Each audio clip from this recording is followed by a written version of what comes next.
And ఈరోజు మనం వంకాయ ఆలుగడ్డ కర్రీ చేసుకుందాం. ఫస్ట్ బాండి పెట్టి ఆయిల్ వేసి వంకాయలు ఆలుగడ్డలు రెండు కలిపేసేసి ఉప్పు కారం పసుపు అల్లం పేస్ట్ వేసుకొని కొంచెం 2 పచ్చికాయలు కట్ చేసేసి అది కొద్దిసేపు ఉడకబెట్టుకోవాలి. అది ఉడికినాక నూనెలోనే మగ్గనివ్వాలి.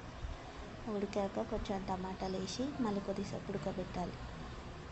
అండ్ కొద్దిసేపు ఉడికాక అవి మంచిగా మగ్గిపోయాయని తెలిసినాక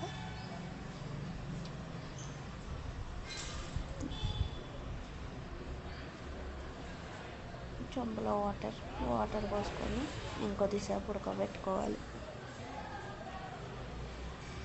కొద్దిసేపు ఉడికాక తీసి చూసుకొని కొంచెం కొత్తిమీర వేసుకొని కలుపుకుంటే అయిపోయినట్టు.